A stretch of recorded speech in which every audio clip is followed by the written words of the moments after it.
కూటమి అధికారంలోకి వచ్చాక ఈ మైదుకూరు నియోజకవర్గం ఎటువంటి అభివృద్ధి జరిగింది? పుత్తా సుధాకర్ యాదవ్ అన్న గారు బాగా ప్రతి గ్రామానికి శ్మశానం కానీ ఏదైనా వెనుకబడిన వాళ్ళకి కానీ భూములు ఏదైనా పెండింగ్ లో ఉండేవి కానీ ఇంకా మిగతా ఏమైనా సమస్యలు ఉన్నాయా ముందుకు దూసుకొస్తున్నాడు. బాగా ప్రజా అభివృద్ధి చేస్తున్నాడు. ఇంతకుముందు పట్టించుకోవడం లేదు ప్రభుత్వం. ఇప్పుడు బాగా రన్నింగ్ లో ఉంది. ఇబ్బంది లేకుండా అన్న పుత్తా సుధాకర్ యాదవ్ అన్న ఏం పనులైనా చేసుకొని ముందుకు వెళ్ళిపోతున్నాడు. మాకు టీడీపీ వచ్చిన మంచి కంచుకోటగా ఉంది. ఓకే. అండ్ నారా లోకేష్ గారి పనితీరు ఎలా ఉన్నది? విద్యాశాఖ మంత్రిగా ఉన్నారు, భవిష్యత్తు నాయకుడు అంటున్నారు టీడీపీలో. ఎలా ఉంది నారా లోకేష్ గారి పనితీరు? నారా లోకేష్ వచ్చిన గానీ స్కూళ్ళకి కానీ మంచి కానీ చెడ్డ కానీ బాగా అభివృద్ధి చేసుకుని ముందుకు దూసుకెళ్తా అన్నాడు.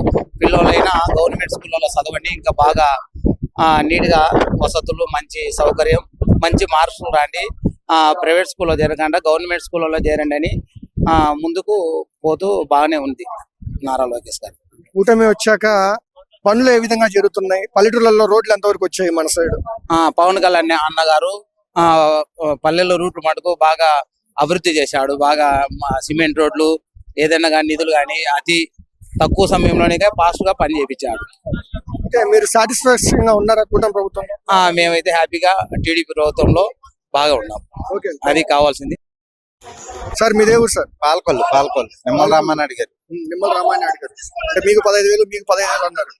ఎంతవరకు వస్తుంది స్టూడెంట్స్ కి? మే నెలలో ఖచ్చితంగా అమలు అవుతుంది. ఈ జూన్ నెలలో స్కూల్ తెరవగానే 100%.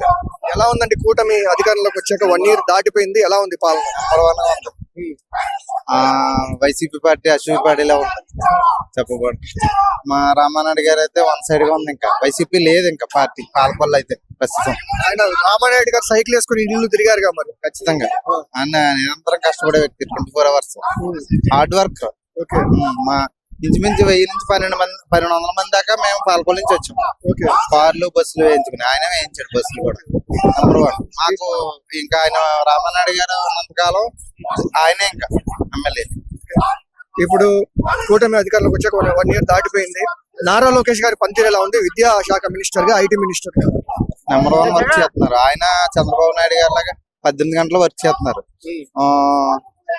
నిరంతరం అందుబాటులో ఉంటున్నారు. ఆయన మంగళగిరిలో మా ఫ్రెండ్స్ ఉన్నారు, మాకు కొలీగ్స్ ఉన్నారు. వాళ్ళు కూడా చెప్తున్నారు నిరంతరం అందుబాటులో ఉంటున్నారు. మంగళగిరి ఇంతకు ముందు ఎప్పుడు కాంగ్రెస్ కంచుకోటది, ఈసారి తెలుగుదేశం కంచుకోట. ఇంకో 1 side గా ఉంది. అది కూడా పాలకొల్లాగే మంగళగిరి కూడా ఈసారి వైసీపీకి స్థానం లేదు. ఇంకా భవిష్యత్తులో టీడీపీ అధినాయకుడిగా నారా లోకేష్ గారు మారే పరిస్థితి ఉన్నట్టు? ఖచ్చితంగా నిరంతరం కష్టపడే వ్యక్తి. 18 గంటలు పార్టీ వైపే, కార్యకర్తల కోసమే. యువనేత, మంచి కష్టజీవి. యువగలం పాదయాత్ర కూడా 100% సక్సెస్ అయింది. దాని ద్వారా ఆయనే, చంద్రబాబు నాయుడు గారి తర్వాత ఆయనే. భవిష్యత్తులో నారా లోకేష్ గారు నాయకుడు టీడీపీ. ఖచ్చితంగా పార్టీ భాగాలు కూడా ఆయన వైపు. సార్ ఎక్కడి నుంచి వచ్చారు? మేము సుండుపల్లి నుంచి వచ్చినాం. రాజంపేట తాలూకా నుంచి వచ్చాము. మా పార్టీ అభివృద్ధి చూసి మేమందరం కలిసి మెలిసి ఉన్నాము. లోకేష్ నాయకుడు వర్దిల్లాలని చెప్పి అతను సపోర్ట్ గా వచ్చాము. మాకు నాయకుడు జగన్మోహన్ రాజు గారు నాయకుడు కాబట్టి మేమంతా వచ్చినాం. మాకు నాయకుడు ఎలా ఉందంటే గతంతో ప్రభుత్వం పోలిస్తే ఈ ప్రభుత్వం పాలన ఎలా ఉంది? ఈ పాలన బాగుంది. ఈ పాలన ప్రతి ఒక్కరికి బాగుంది. ప్రతి ఒక్కరికి బడుగు వర్గాలకు మంచిది. మన బీసీలకు ముఖ్యంగా ఈ పార్టీ ఉండాలా. ఈ పార్టీ ఉన్న బీసీలకు అనుకూలత, ప్రతి ఒక్కరికి అనుకూలత. విద్యకు కానీ, బడుగు వర్గాలకు కానీ, రక్షణకు కానీ బాగుంది. నారా లోకేష్ గారి పనితీరు ఎలా ఉంది? విద్యాశాఖ మంత్రిగా, ఐటీ మినిస్టర్ గా బాగుంది. ప్రతి ఒక్కరికి అనుకూలంగా, ప్రతి అర్థమయ్యేట్టుగా మన దేశ భవిష్యత్తుకు నాయకుడు నారా లోకేష్ బాబు గారు ఉండడం మంచిది. మా ఈ సూపర్ 6 అనే పథకాలు ఎంతవరకు అమల్లోకి వచ్చాయి? 4 వచ్చాయి, ఇంకా 2 ఉన్నాయి. అది కూడా అతి త్వరలో ఉపయోగపడతారు. సూపర్ 6 బాగుంది. సూపర్ 6 వల్ల జనాలకు ఆదరణ బాగుంది.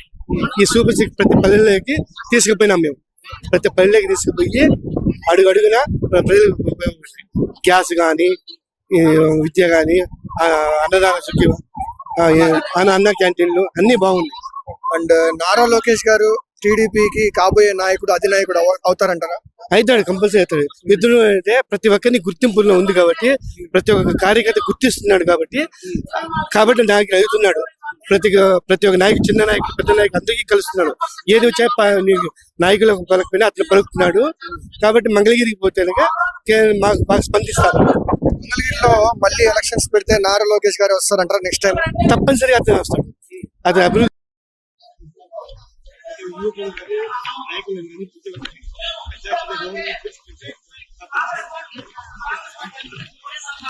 మనతో పాటు ఉన్నారు చంద్రగిరి నియోజకవర్గ నాయకులు, వారి మాటలు తెలుస్తున్నాం. సార్, ఎలా జరిగింది? చింతకొండగిరి మండలము వైస్ ప్రెసిడెంట్ నేను.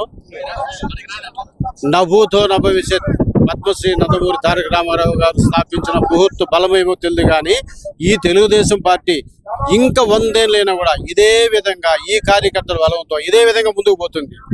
అదే విధంగా చంద్రబాబు నాయుడు గారి యొక్క ఆ యొక్క కౌశలంతో మనం ముందుకు పోతున్నాం.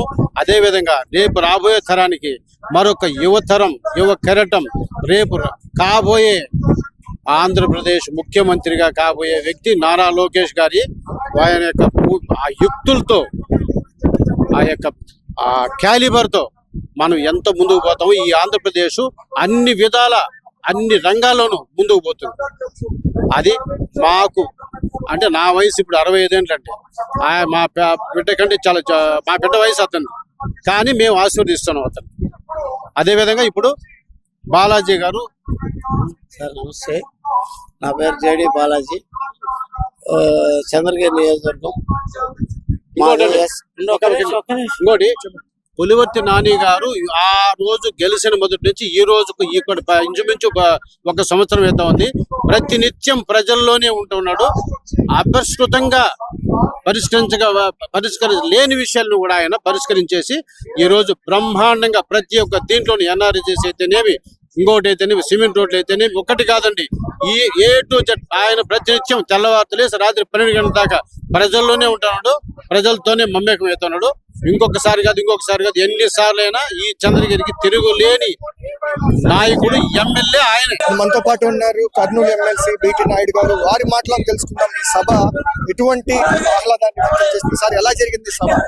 మీరు చూస్తున్నారు, కడపలో నభూతో నభవిష్యత్ అనే విధంగా కార్యకర్తలు, నాయకులు, అతిరథ మహారథుల ఆధ్వర్యంలో ఈ యొక్క మహానాడు అనే పండుగ జాతీయ అధ్యక్షులు నారా చంద్రబాబు నాయుడు గారి యొక్క నాయకత్వంలో ఘనంగా నిర్వహించబడుతున్నది. ఈ యొక్క సమావేశంలో రాష్ట్రానికి సంబంధించినటువంటి దశ సంబంధించిన తీర్మానాలు ఎన్నో చేపడుతున్నాం. ఇప్పటికే సగం రోజు మార్నింగ్ సెషన్ అంతా మీరు చూశారు. ఈ రాష్ట్రాన్ని గత 5 సంవత్సరాలుగా రాక్షసుడైనటువంటి జగన్మోహన్ రెడ్డి పాలన ఏ విధంగా సాగింది, మరి 1 సంవత్సర కాలంలో ఎన్డీఏ ప్రభుత్వం ఏ విధంగా సాగిందనే విషయం మా నాయకుడు ప్రారంభ ఉపన్యాసంలో తెలియజేసిన విషయం మీకు గుర్తు చేస్తుంది. నారా లోకేష్ గారి పనితీరు ఎలా ఉంది? విద్యాశాఖ మంత్రిగా ఎలా ఉంది? నారా లోకేష్ బాబు గారు అది ముళ్ళ కంచె లాంటి విద్యా వ్యవస్థ ఎంతో భ్రష్టు పట్టించినటువంటి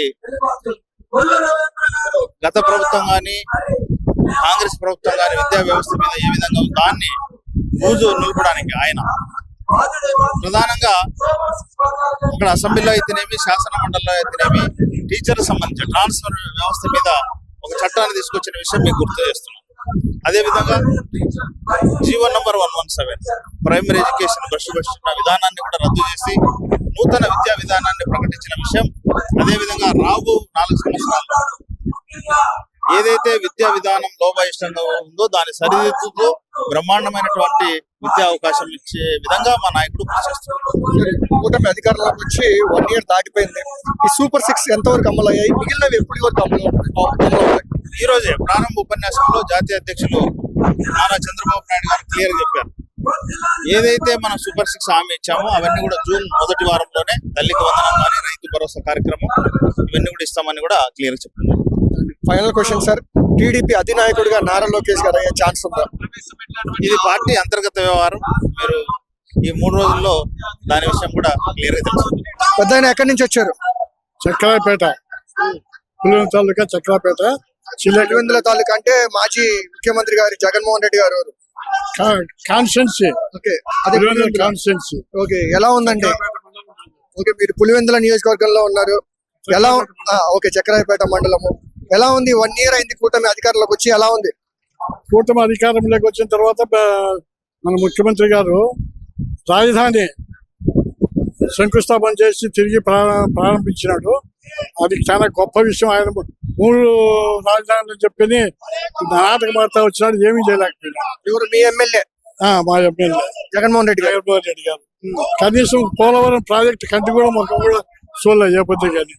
పోలవరం ప్రాజెక్టు నాశనం అయిపోయాయి. మళ్ళా దాన్ని ఇప్పుడు చేస్తాడు. విశాఖపట్నం రైల్వే జోన్ సంపాదించుకొని వచ్చే సెంట్రల్ గవర్నమెంట్.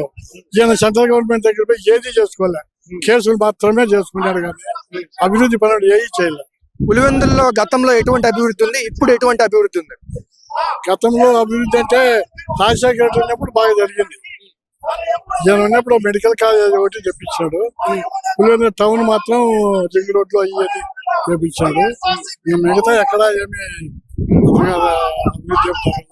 కూటమి అధికారంలోకి వచ్చాక సీసీ రోడ్లు పట్టణాల్లో గ్రామీణ అభివృద్ధి జరిగింది కదా, పల్లెటూళ్ళలో రోడ్లు వేశారు మీ సైడ్. పల్లెటూరులో సిమెంట్ రోడ్లు వేస్తాం ప్రస్తుతం. ఇంకా చేయాల్సింది మాకు దండిగా ఉంది. కూటమి ప్రభుత్వం కూడా మాకు కల్లేటి వాగా ఉంది. గడ్డిపేట నుంచి నీళ్లు మాకు చక్ర పెట్టడానికి కల్లేటి వాగు తయారైతే సస్యశ్యామలంగా ఉంటుంది. మాకు నీళ్ళతో సమస్య. ఇప్పుడు నారా లోకేష్ గారి పనితీరు ఎలా ఉంది? ఐటీ మినిస్టర్ గా, విద్యాశాఖ మినిస్టర్ గా. విద్యాశాఖ మినిస్టర్ గా ఆయన కొన్ని కొత్త ప్రవేశపెట్టాడు. ఆయన ఈయన ఊరికి ఎలిమెంటరీ స్కూళ్ళని నాశనం చేస్తాడు. ఎవరు? జగన్. ఎలిమెంటరీ స్కూళ్ళని నాశనం చేసి 3-4 తరగతులు గతపై హై స్కూల్ కలిపి ఎలిమెంటరీ స్కూల్ మూతపడిపోయాయి.